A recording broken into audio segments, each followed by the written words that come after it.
that the sun would rise from the west.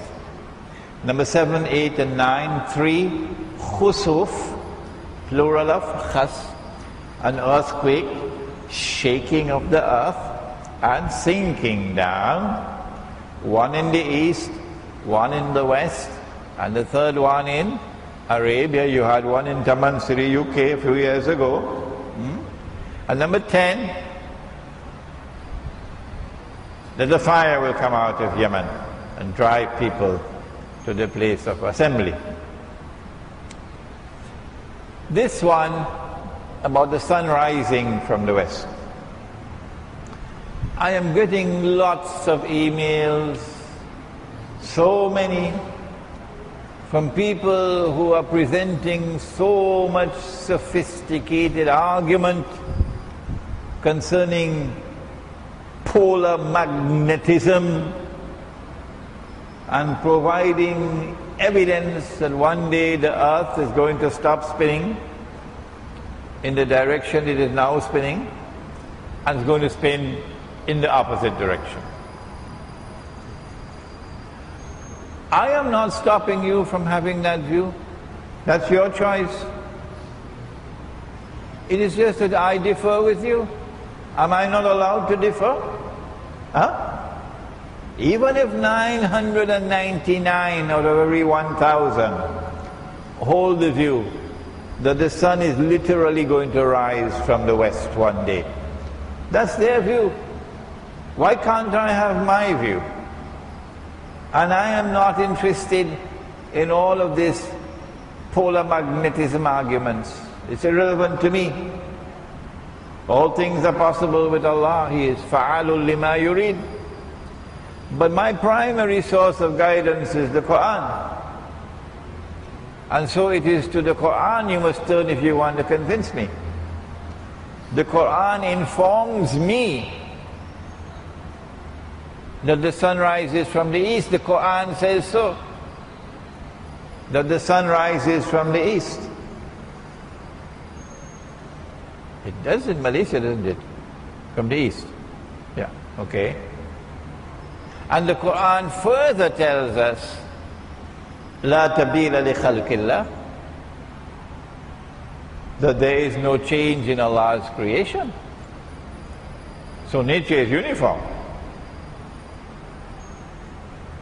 And so a literal understanding of this hadith would be in conflict with the Qur'an. This is my opinion.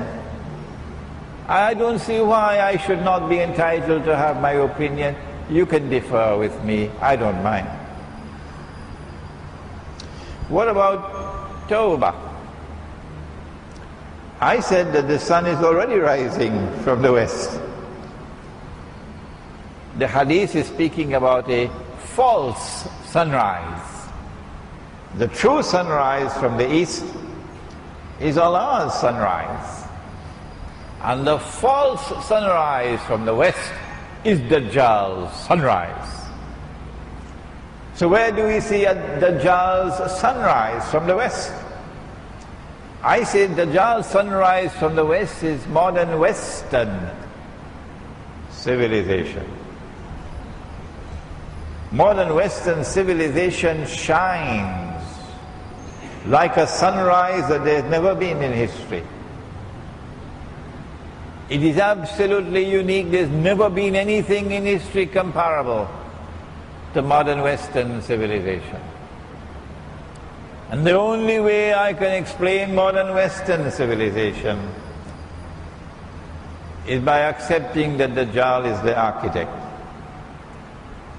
That it has risen from the west and it constitutes a false sunrise, and that this is the fulfillment of the prophecy of the 10 signs of the last day.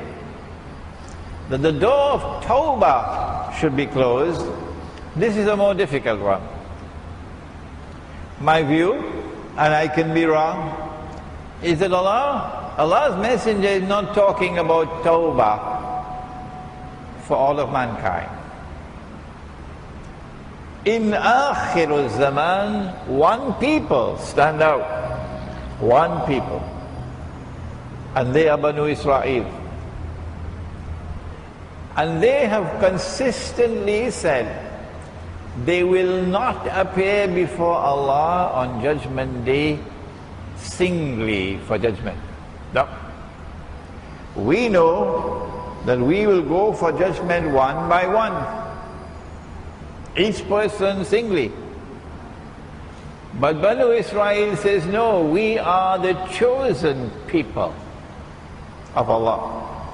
And so we are going to be judged as a people, not as individual Jews.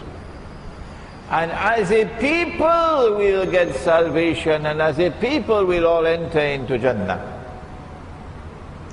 So it is as a people that the door to Tawbah is now closed for you. And now Tawbah is available only for individuals, not for the community. And Allah knows best.